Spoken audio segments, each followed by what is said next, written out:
Hi, Reggie Johnson, the author of How to Close More Customers Sales Training Program. This video shows you how to avoid common mistakes made by most salespeople by teaching you how to qualify all customers and eliminate all objections. Let me be perfectly clear. If you are having objections, you are doing something wrong. Most people spend the first 2 minutes of the sales presentation creating objections through questions they ask, and then spending the rest of their time trying to overcome them. Customers decide in the first few minutes whether they like or trust you.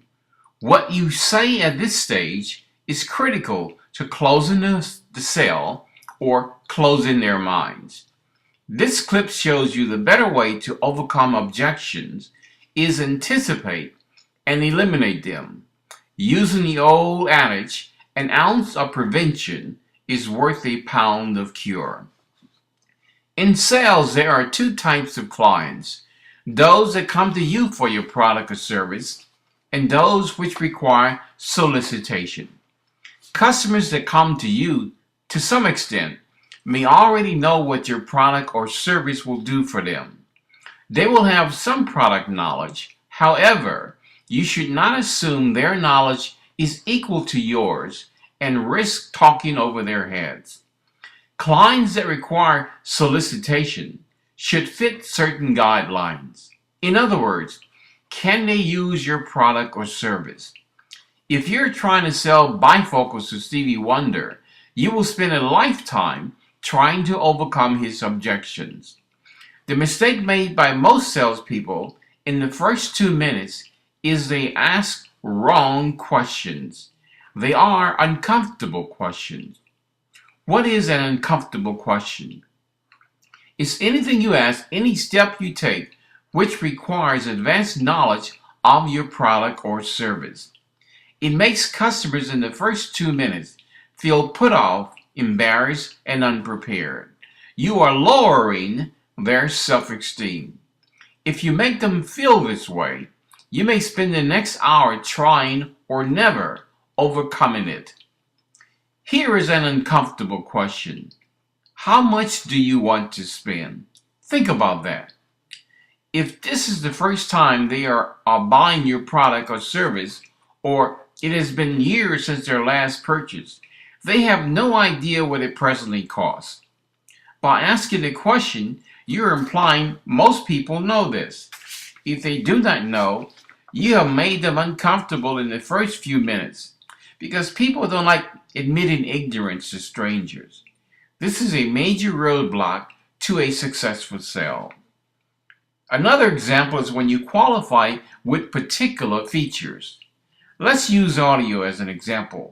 You might say, did you want something with a current differential push-pull driver circuit? Hopefully this mundane feature is something with which you are not familiar.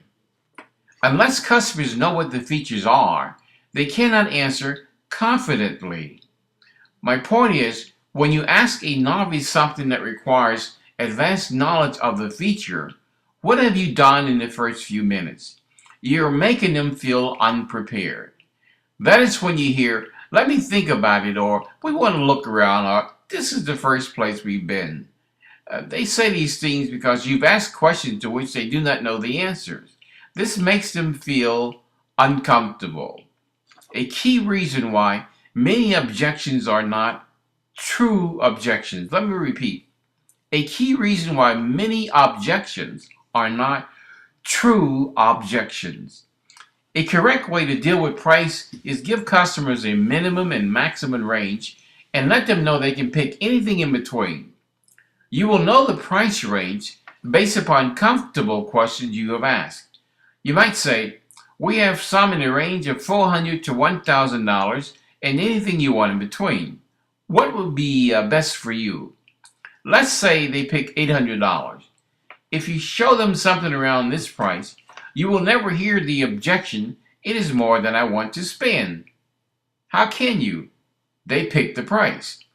It is critical you ask the right questions. I call them comfortable questions.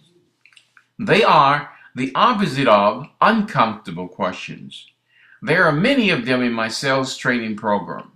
Once you ask these questions, repeat answers back to customers and then add the magic phrase.